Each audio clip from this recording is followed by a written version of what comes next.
In a land ancient beyond reckoning, where dust motes danced in air thick with history and the wind whispered tales of millennia, lay a crucible of destiny. This was not merely geography, it was sacred ground, etched with divine promises and human tears, a stage where cosmic and temporal dramas converged. For some, this land was the very heart of prophecy, the promised inheritance of a chosen lineage. For others, it was simply home, the soil tilled by generations, the sky that sheltered their ancestors. No matter the perspective, this place, this vibrant, contested strip of earth, was a knot of enduring conflict, a rivalry woven into the very fabric of time. To understand the depth of this struggle, one must journey back to the dawn of a covenant, to a figure revered across faiths, Abraham. He was called by the divine voice from the land of his fathers, guided towards a destiny he could only glimpse. The promise given to Abraham was monumental. He would become the father of a multitude of nations. His name would be great, and through him all the peoples of the earth would be blessed. Crucially, woven into this promise was the pledge of a specific territory, the land of Canaan. Go from your country, your people and your father's household, to the land I will show you, the voice commanded Abraham, echoing across the vast, silent desert. This was more than a migration. It was the genesis of a lineage tethered to a particular soil, a sacred connection forged in divine utterance. The land of Canaan, future home to prophets and kings, battlefields and holy sites, was designated as an everlasting possession for Abraham's descendants. This divine grant, recorded in ancient texts, would become the bedrock of one people's claim, a claim viewed not as a political aspiration, but as a sacred trust, a fulfillment of eternal decree. Yet, the narrative of inheritance was not simple, nor was it undivided. The promise, rich with potential, also held the seeds of future contention. Abraham had two sons who would father nations. Ishmael, born to Hagar, an Egyptian woman who served in Abraham's household, and Isaac, born miraculously to his elderly wife Sarah, in accordance with the specific timing of the covenant's fulfillment. The story of Ishmael's birth carries its own weight of human frailty and divine care. Sarah, barren and weary, urged Abraham to take Hagar as a second wife, a practice common in that era, to bear him an heir. When Hagar conceived, tension flared within the household. Sarah's jealousy led to Hagar and Ishmael's expulsion into the wilderness. But even in that moment of desperation, God's promise followed Ishmael. An angel appeared to Hagar by a spring, assuring her, "I will increase your descendants so much that they will be too numerous to count." God promised that Ishmael would become the father of a great nation. This blessing, though distinct from the covenant, passed through Isaac, established Ishmael's lineage as recipients of divine favor and numerous progeny. Traditionally, the Arab peoples, including those who would generations later be called Palestinians, trace their lineage, in part, back to Ishmael, seeing him as a foundational patriarch. Then came Isaac, the son of promise, born against all odds, the child of Abraham and Sarah's old age. Through Isaac, God declared, his covenant would be established, the lineage leading to Jacob, later renamed Israel, whose 12 sons would form the 12 tribes. It was to Isaac and his descendants, the Israelites, that the specific, unqualified promise of the land of Canaan as an everlasting possession was reiterated. This divine decree, found in Genesis 17:19-21 and reaffirmed throughout their history, became intrinsically linked to the identity and destiny of the Jewish people. The land was not merely a territory, it was a divine gift, a physical manifestation of a spiritual bond, a sacred trust passed down through generations. Thus, from the household of one man, Abraham, sprung two lineages, Isaac and Ishmael, both blessed by the divine, both connected, however differently, to the promises made to their shared father. This ancestral divergence, recorded in the ancient texts, lays a foundational layer for the conflict that would erupt millennia later. Both Jews and Arabs look to Abraham as a common ancestor, viewing themselves as inheritors of his legacy. Both see the land of Canaan, this crucible of destiny, as intrinsically linked to their heritage, their identity, and their connection to the divine. The stage was set, not by accident, but by the unfolding of destinies intertwined with divine will and human choices, a complex tapestry woven with threads of promise, blessing, and ultimately, division. The very ground became imbued with this spiritual significance. Every valley, every hill, every ancient olive tree seemed to whisper of pacts made and promises kept, or perhaps promises unfulfilled, depending on whose story was being told. The connection to the land for Abraham's descendants through Isaac was not just historical, it was existential, spiritual. It was the tangible proof of a divine covenant, the designated space where their national and religious identity was to flourish. The narratives of their prophets, their kings, their very existence were rooted in this land. Their exiles were lamented as separation from this sacred soil, and their eventual return was prophesied as the ultimate restoration of God's favor and faithfulness. For the descendants tracing ancestry through Ishmael, their connection to the land also ran deep, grounded in centuries of inhabitation and the echoes of their own lineage's blessings. They lived on the land, built on it, cultivated it, and saw it as their own, passed down through their own generations who had resided there long before the modern movements of peoples. Their historical presence was a profound claim, felt in the rhythm of daily life, the stones of their homes, the graves of their ancestors. This clash of ancient claims, each rooted in tradition, heritage, and perceived divine sanction, transformed the land itself into more than just territory. It became a symbol, a prize, a battleground where identity, faith, and history collided. The spiritual dimension was not a separate conflict, but deeply embedded within the territorial dispute.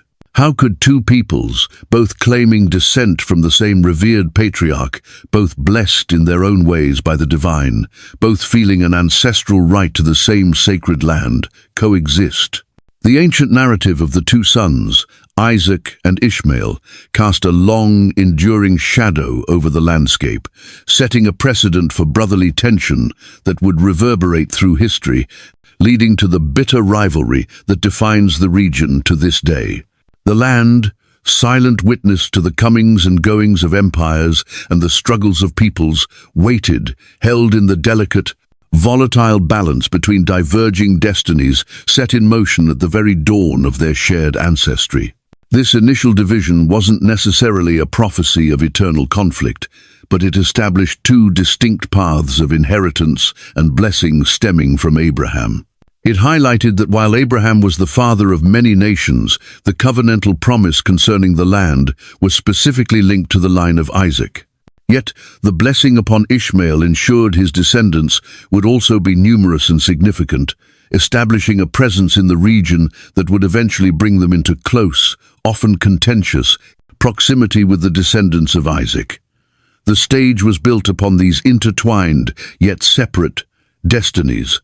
The tension was inherent in the shared claim to a heritage and a geography that, in the eyes of both sides, was uniquely theirs. It was a profound, ancient ache, waiting for the pressures of history and modernity to bring it to a breaking point. The land itself seemed to hold its breath across the centuries, carrying the weight of these foundational narratives, waiting for the next chapter of the unfolding, often painful, story of Abraham's inheritance. For nearly 2 millennia, the descendants of Isaac, scattered across continents, lived in lands not their own.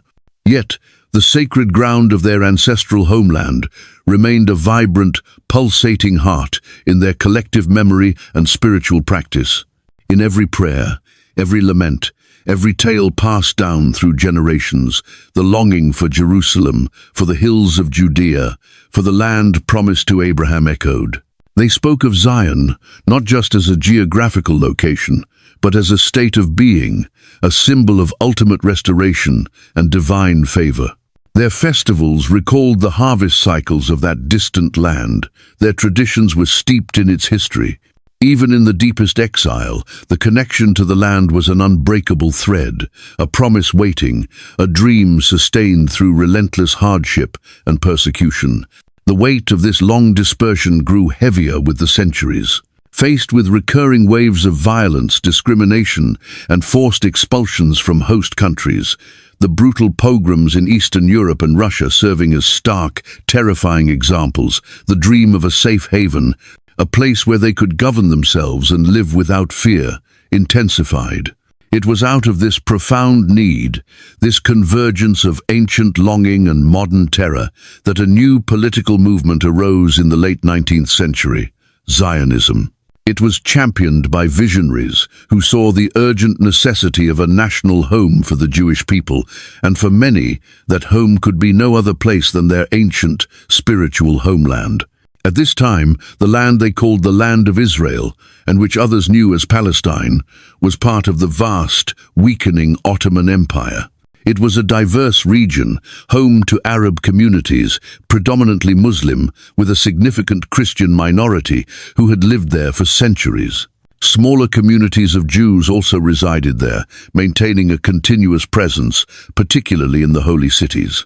The land was tilled, homes were built, lives were lived under the Ottoman rule, fostering a deep connection to the soil and the landscape for the resident Arab population, who saw it simply as their ancestral home. The turning point, the moment when simmering historical claims began to collide with modern political ambitions, came during the maelstrom of World War I. Britain, seeking to dismantle the Ottoman Empire, made a series of complex and, ultimately, contradictory promises. To the Arab leaders, promises were made of independence and a vast Arab kingdom encompassing much of the Middle East in exchange for their support against the Ottomans. Simultaneously, through the Balfour Declaration of 1917, Britain publicly declared its support for the establishment in Palestine of a national home for the Jewish people. This declaration, a mere 67 words penned by a British Foreign Secretary, landed on the world stage with seismic impact. For the Zionist movement, it was a monumental validation, a flicker of international recognition for their long-held dream. It fueled hopes and spurred plans for increased immigration and settlement. But for the Arab inhabitants of Palestine, it was a profound betrayal, a cruel twist of fate. They saw a European power promising away land that was already inhabited, already cultivated, already home to their people. The seeds of deep mistrust and resentment were sown, germinating in the fertile ground of competing national aspirations. Following the defeat and dissolution of the Ottoman Empire, Britain was granted a mandate over Palestine by the League of Nations.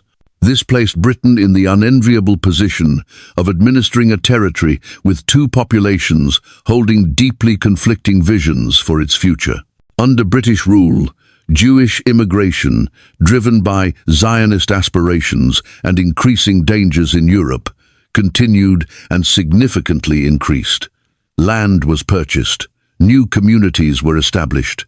For those arriving, often refugees fleeing persecution, it was a monumental act of rebuilding, reclaiming, and fulfilling a destiny. They brought with them resilience, skills, and a fierce determination to make the desert bloom, transforming the landscape with new agricultural techniques and building modern towns. But from the perspective of the existing Arab population, this influx felt like an invasion, a colonization project that threatened to overwhelm their presence and dispossess them of their land and future. They watched with growing alarm as their demographic majority began to shift, as more land came under the ownership of newcomers. Their calls for limitations on immigration and land sales were met with limited success by the British administration, which seemed caught between competing pressures and promises. Tensions escalated throughout the 1920s and 1930s. What had been sporadic friction erupted into open, violent clashes. Riots occurred in cities sacred to all three Abrahamic faiths. The conflict was no longer just about ancient claims or political theory. It was personal, territorial, immediate. In the mid-1930s, fueled by rising Jewish immigration, fears of displacement and resentment towards the British Mandate authorities, Palestinian Arabs launched a widespread uprising known as the Arab Revolt, 1936–1939. It was a desperate, brutal struggle, targeting both British forces and Jewish communities. The revolt was eventually suppressed by the British with significant force, but it left deep wounds. It hardened the resolve of the Palestinian community in their opposition to Zionism and the British, and it significantly strengthened the Jewish community's resolve to organize for its own defense. Jewish paramilitary groups were formed and expanded, laying the groundwork for a future, independent military force. The horrors of World War II cast a long, dark shadow over Europe and irrevocably altered the trajectory of events in Palestine. The systematic, industrial-scale extermination of 6 million Jews by the Nazi regime, the Holocaust, was a trauma of unimaginable depth. For the shattered remnants of European Jewry, and for Jews worldwide, the need for a sovereign homeland where they could be masters of their own fate, safe from the caprice and cruelty of others, became an absolute imperative. Palestine, with its deep historical and spiritual ties, was seen by many as the only possible refuge, the only place where such a haven could be built. In the immediate aftermath of the war, tens of thousands of Jewish survivors, displaced and stateless, sought desperately to reach the shores of Palestine. But the British, wary of provoking further Arab unrest and facing their own exhaustion and financial constraints after the war, maintained strict limits on immigration. This policy led to increasingly violent confrontations between Jewish underground organizations and British forces. Ships carrying Holocaust survivors were turned away, sometimes forced back to Europe, creating international outcry and amplifying the urgency for a solution. The pressure on the British became unbearable. Exhausted by the violence, unable to reconcile the irreconcilable demands of the two communities, and facing international scrutiny, Britain made the decision to refer the problem of Palestine to the newly formed United Nations. The world body, still reeling from the horrors of the war and grappling with the fate of displaced millions, took up the challenge. In 1947, the United Nations Special Committee on Palestine, UNSCOP, proposed a solution: partition. The plan envisioned dividing Palestine into two states, one Arab, one Jewish, with Jerusalem, a city sacred to three major religions, placed under international administration to ensure access and protection for all. The proposed division allocated approximately 55% of the land to the Jewish state and 45% to the Arab state. Despite Jews comprising roughly a third of the population and owning less than 10% of the private land at the time. For the Jewish leadership, represented by figures like David Ben-Gurion, the partition plan was accepted, albeit with significant reservations. It offered international legitimacy to their aspiration for statehood, a tangible step towards fulfilling the ancient dream and providing a sanctuary for a persecuted people. While they felt the allocated territory was too small and geographically awkward, and deeply regretted the exclusion of Jerusalem from their state, they saw it as the best, perhaps the only, opportunity to achieve sovereignty. For the Palestinian Arab population and the wider Arab world, the plan was an outright rejection. They viewed it as profoundly unjust, an imposition by external powers that disregarded the rights and majority status of the indigenous population. To them, the land was indivisible. It was theirs, and they believed all of Palestine should become an independent Arab state.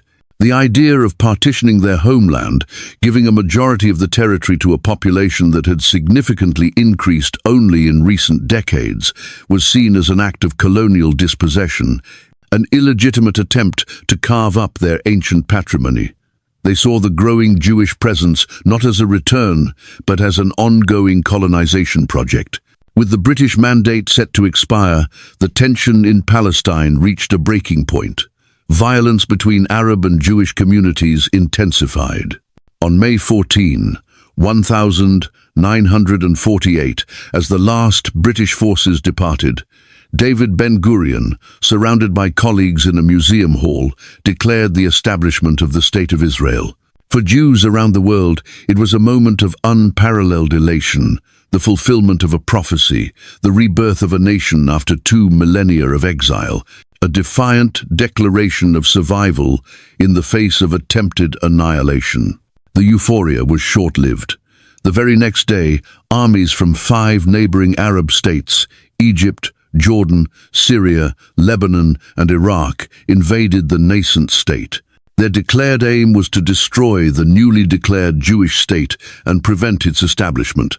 This was the beginning of the 1948 Arab-Israeli War. In Israel, it is remembered as the War of Independence, a fight for survival against overwhelming odds, a desperate struggle to hold on to the sliver of land granted by the UN and the territory subsequently captured. For the Palestinians, this same event is etched into their collective memory as the Nakba, the catastrophe. While Israel fought for its existence, the consequences for the Palestinian population were devastating and transformative.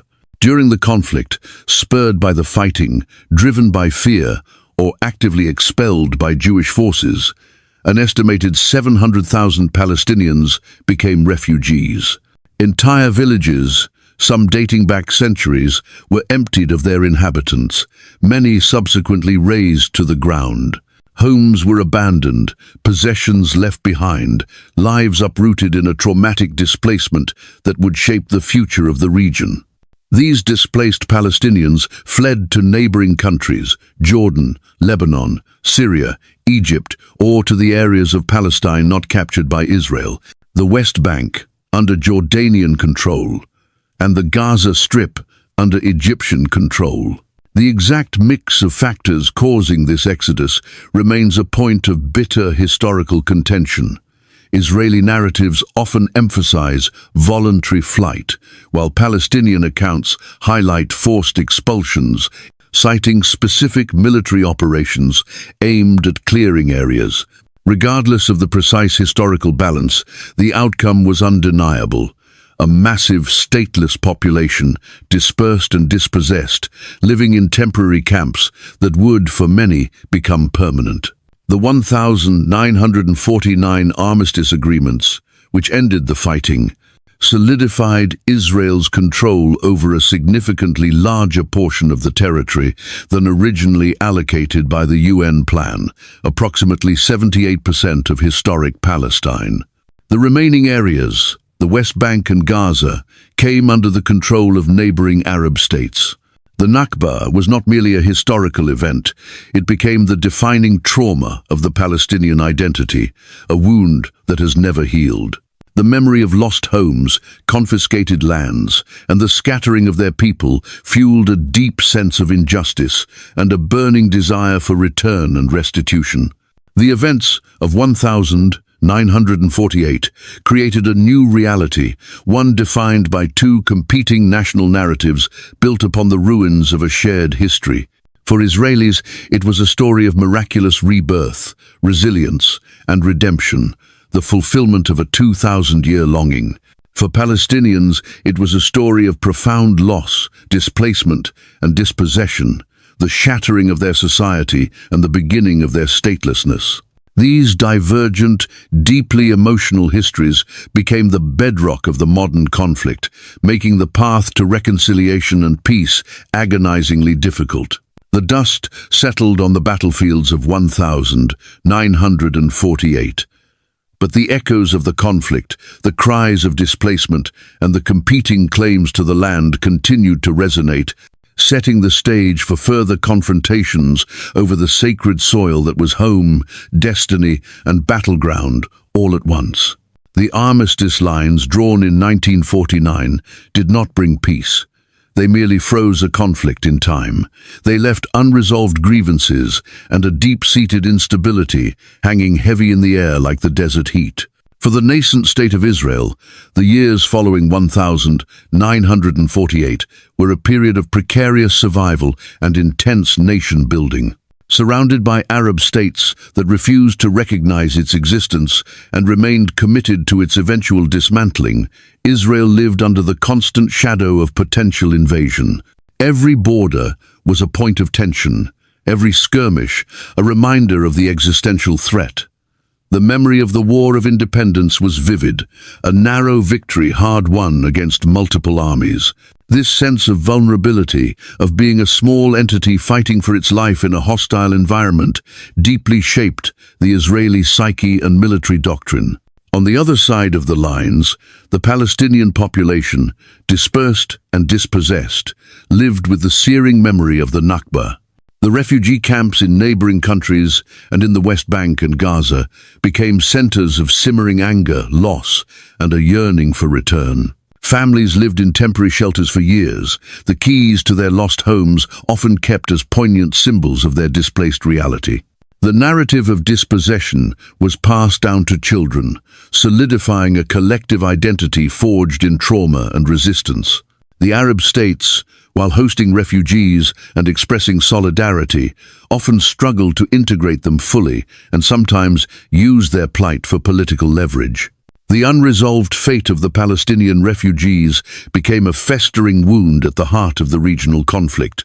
The geopolitical landscape of the Middle East in the post-war era was also shaped by the ideological currents of Arab nationalism, spearheaded by charismatic leaders like Egypt's Gamal Abdel Nasser.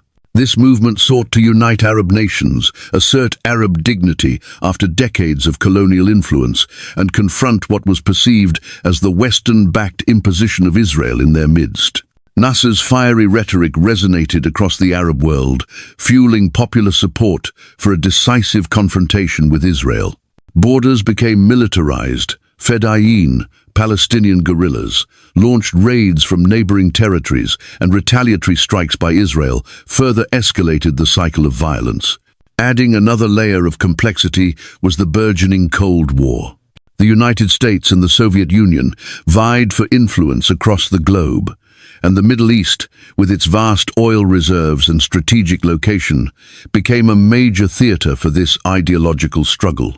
The Arab states, particularly Egypt and Syria, increasingly aligned with and received significant military aid from the Soviet Union. Israel, initially receiving arms from various sources including France, gradually shifted its alignment towards the United States, which came to see Israel as a strategic asset in countering Soviet influence in the region. This superpower rivalry poured fuel on the already volatile regional dynamics, arming both sides and raising the stakes of any potential conflict. The tensions reached a boiling point in May 1967. False intelligence reports regarding Israeli troop movements towards the Syrian border, coupled with escalating rhetoric and skirmishes, ignited a rapid series of events. Egyptian President Nasser, riding a wave of popular Arab nationalist fervor, took a decisive, provocative step. He ordered the withdrawal of the UN peacekeeping forces stationed in Sinai, along the border with Israel, and, critically, announced the closure of the Straits of Tiran to Israeli shipping.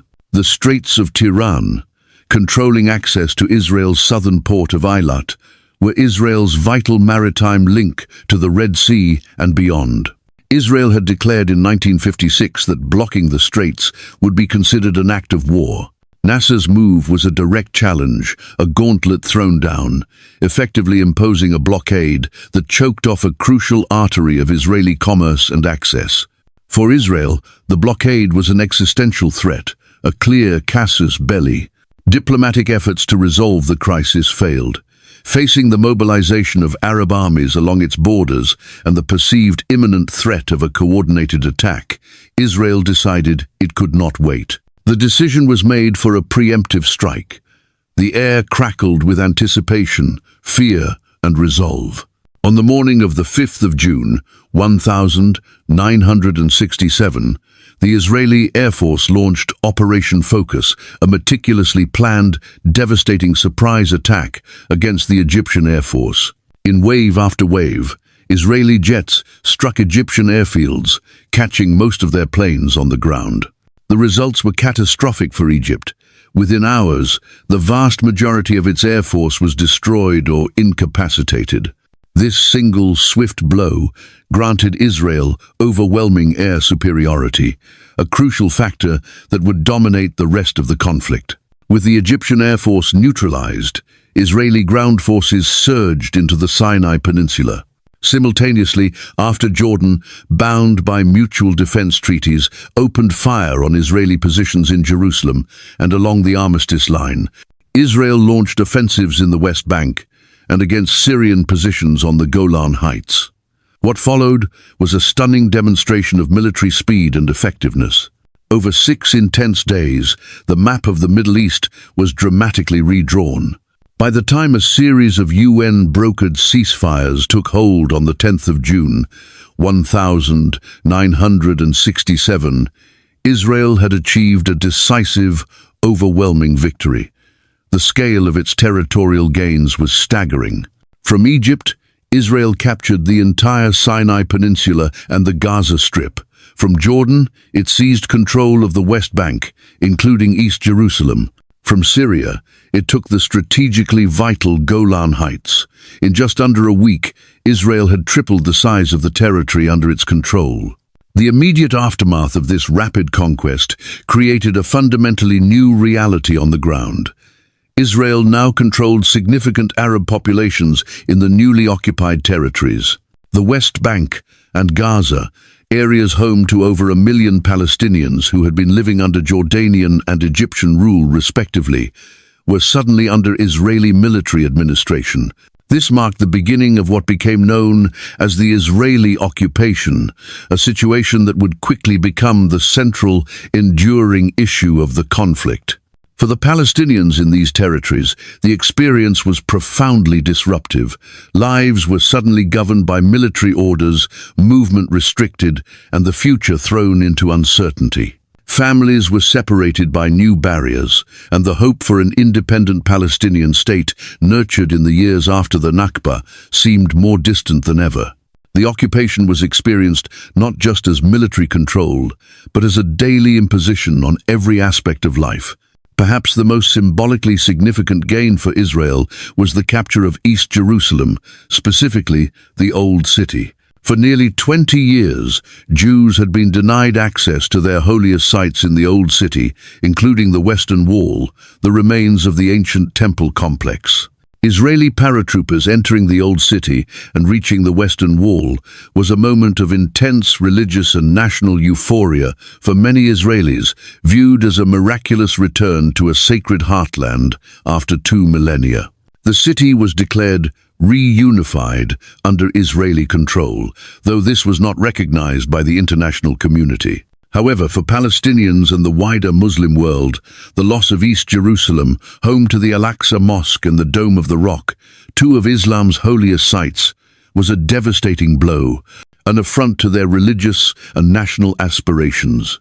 The status of Jerusalem became, and remains, one of the most intractable issues in any peace negotiation, a city claimed by both peoples as their rightful capital, steeped in competing narratives and religious significance. The capture of the West Bank also paved the way for a new, controversial development, the establishment of Israeli settlements. Driven by ideological, religious, and strategic motivations, Israelis began to build communities in the occupied territories. These settlements, viewed by the international community as illegal under international law, began as small outposts but grew significantly over the decades. For Israelis, settlements were seen as asserting a historical and religious right to the land, or as necessary for security. For Palestinians, they were viewed as a direct obstacle to statehood, a confiscation of their land, and a physical manifestation of the occupation designed to preempt any future independent state. The 1967 war also exacerbated the Palestinian refugee crisis. Another wave of displacement occurred as hundreds of thousands of Palestinians fled or were driven from the West Bank and Gaza during and immediately after the fighting, becoming known as 67 refugees, in addition to those from 1948. This deepened the sense of fragmentation and dispossession among Palestinians, reinforcing the urgency of the demand for the right of return for all refugees to their original homes, a demand fundamentally opposed by Israel. Following the war, the United Nations Security Council passed Resolution 242, which became the cornerstone of future peace efforts. It called for the withdrawal of Israeli armed forces from territories occupied in the recent conflict, and the termination of all claims or states of belligerency and respect for and acknowledgement of the sovereignty, territorial integrity and political independence of every state in the area, and their right to live in peace within secure and recognized boundaries. While widely accepted as the framework for peace, the resolution's wording was deliberately ambiguous, particularly the phrase "territories occupied," which left room for differing interpretations on whether Israel was required to withdraw from all territories or merely some of the territories captured. This ambiguity has plagued negotiations ever since. The defeat of the Arab states in 1967 also significantly boosted the profile and influence of Palestinian nationalist organizations, most notably the Palestine Liberation Organization, PLO, and its dominant faction, Fatah, led by Yasser Arafat. Frustrated by the failure of Arab states to liberate Palestine, these groups increasingly asserted an independent Palestinian national identity and began to organize armed resistance against the Israeli occupation. The struggle for Palestinian self-determination shifted, becoming centered on ending the occupation and establishing an independent state in the territories captured in 1967. The Six-Day War was more than just a military victory. It was a geopolitical earthquake that fundamentally and perhaps irrevocably altered the landscape of the conflict. It ended the period of border skirmishes and ushered in the era of occupation. It created the occupied territories, giving concrete form to the central issues of land, settlements, and Palestinian statehood. It deepened the chasm between the two narratives. For Israel, 1967 was a defensive war of liberation and return to ancient heartlands.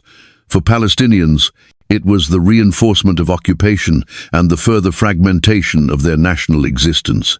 The swift, decisive battles of those 6 days set the stage for decades of protracted struggle, uprisings, and a seemingly endless cycle of violence, all centered on the control and destiny of the land transformed by conquest.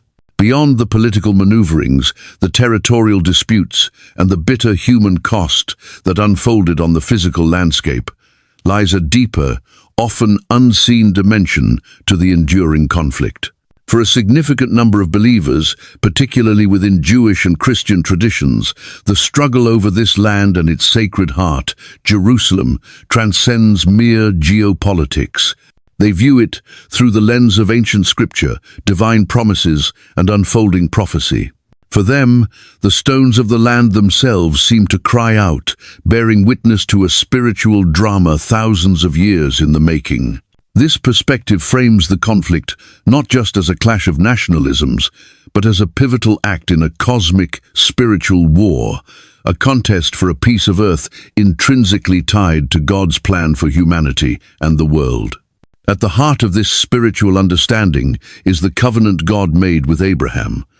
As explored earlier, this was not a temporary agreement, but a profound, eternal pact.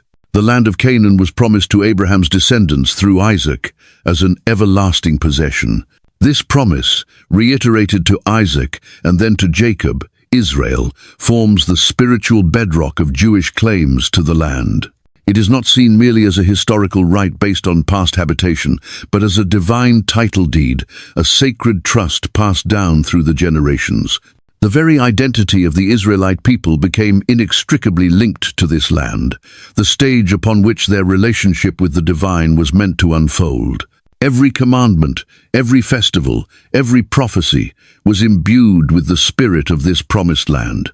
But the biblical narrative also speaks of consequence for disobedience. The ancient texts recount periods of exile, times when the people of Israel were scattered from their land due to their failure to uphold the covenant. Yet, woven throughout these accounts of dispersion are powerful prophecies of future restoration. The prophet spoke of a time when God would remember his covenant. gather his scattered people from the four corners of the earth, and bring them back to their ancient homeland. These were not vague predictions, but specific, detailed visions of a national rebirth, a return to the land promised to their forefathers. One of the most compelling of these prophecies is found in the book of Ezekiel. In a vivid vision, the prophet sees a valley filled with dry bones, representing the dispersed, seemingly lifeless nation of Israel. God instructs Ezekiel to prophesy to the bones, promising to bring them back to life, to put breath in them, and to restore them as a living, unified nation. Crucially, God declares, "I will take the Israelites out of the nations where they have gone. I will gather them from all around and bring them back into their own land." For many who hold a spiritual view of the conflict, the establishment of the modern state of Israel in 1948, after nearly 0 years of global exile following the destruction of the Second Temple in 70 CE, is seen as a direct, miraculous fulfillment of this prophecy. The regathering of a dispersed people from nations around the world back to the land of their ancestors, against all historical odds, is interpreted as undeniable evidence of God's faithfulness to his covenant and the unfolding of his end times plan. If the land is central to this spiritual view, then Jerusalem is its undeniable heart, its crown jewel. Revered by billions across the globe, the city holds unparalleled significance in Judaism, Christianity, and Islam. But its prophetic weight, particularly within Jewish and Christian interpretations, is immense. Scripture describes Jerusalem as the city where God chose to place his name, the location of his temple, the dwelling place of his presence on earth. It is the city of Abraham's near sacrifice of Isaac, of King David's throne, of Solomon's glorious temple. It is the stage for countless biblical events, a city soaked in sacred history. For Christians, Jerusalem is also the city of Jesus' ministry, crucifixion, and resurrection, anchoring it deeply within Christian faith. However, its role extends beyond history into prophecy. The book of Zechariah, in particular, paints a dramatic picture of Jerusalem's future role in the end times. It describes the city becoming a source of global contention, a cup that sends all the surrounding peoples reeling, an immovable rock for all the nations. The prophecy foretells a time when the nations of the earth will gather against Jerusalem, but their efforts to remove it will result only in self-injury and ultimately failure. From a spiritual perspective, the modern struggle over Jerusalem's status, the intense international focus, the competing claims by Israelis and Palestinians as their capital, the sensitivity surrounding its holy sites, is seen by many as a direct, unfolding fulfillment of Zechariah's words. The city, divided and fiercely contested, appears to be becoming precisely the burdensome stone for the nations that the prophet described. The recapture of East Jerusalem, including the Old City and the Western Wall, by Israel in 1967, is viewed by some believers as another significant step in the prophetic restoration of Israel and its sacred center, bringing the city back under the control of the people with whom God made the covenant regarding the land. Furthermore, many prophetic interpretations link Jerusalem to the final, climactic battles described in apocalyptic texts like the Book of Revelation. These prophecies speak of global conflicts culminating in a final confrontation near a place called Armageddon, traditionally understood as a valley near Jerusalem. In this view, Jerusalem is not just the geographical location of the final stand, but the spiritual focal point of the ultimate struggle between the forces of good and evil. The spiritual battle for the soul and destiny of the world is seen as being intrinsically tied to the physical and spiritual control of this city, the place from which, according to some beliefs, Christ will ultimately return to establish his eternal kingdom.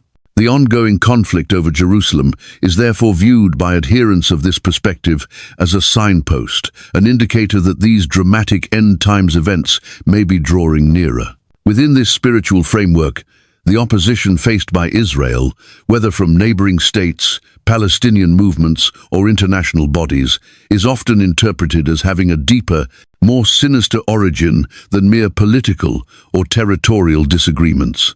Drawing from biblical concepts of spiritual forces influencing earthly affairs, as seen, for example, in the book of Daniel, where angelic beings contend with spiritual princes representing nations.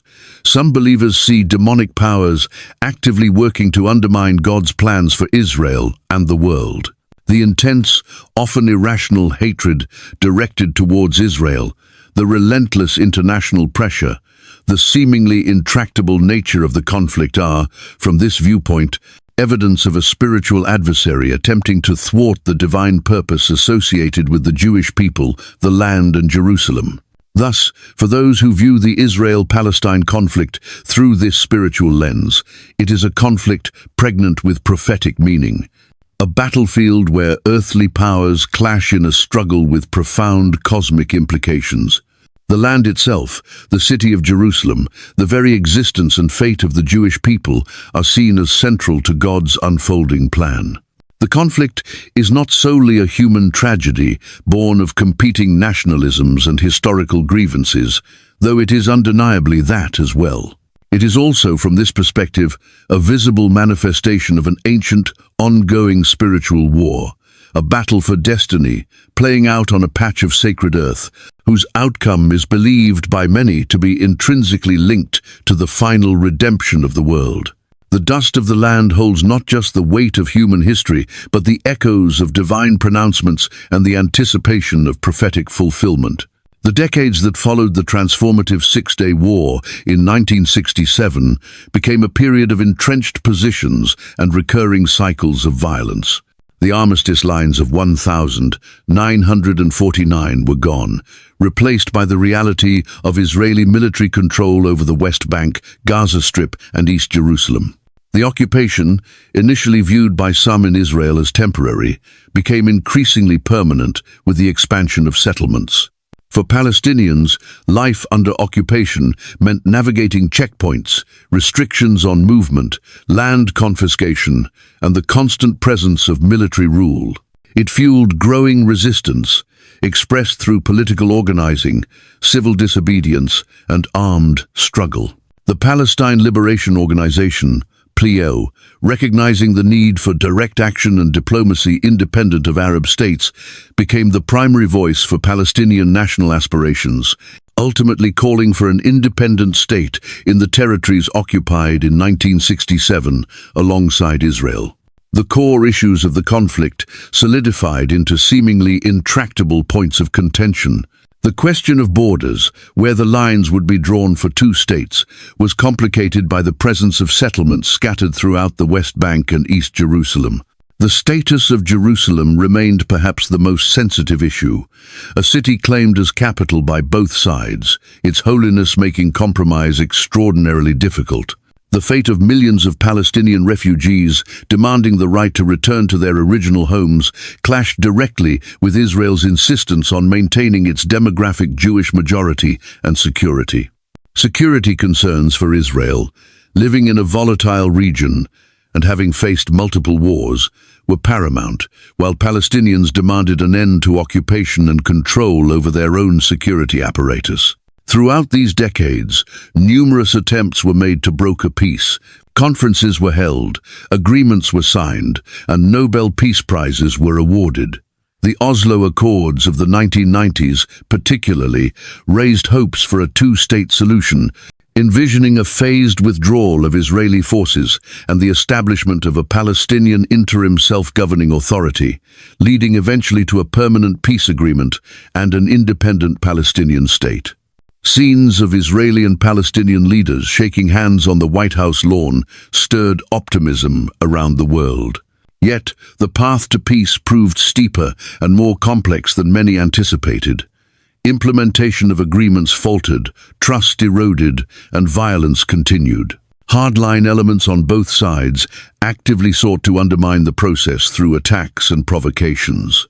Settlement expansion continued, seen by Palestinians as a constant erosion of their potential state. Palestinian frustration with the occupation and the lack of tangible progress towards statehood boiled over in waves of uprisings, known as intifadas, characterized by protests, clashes, and significant loss of life on both sides. The hope for a viable, contiguous Palestinian state alongside Israel seemed to recede with each passing year, replaced by a deepening sense of despair and polarization.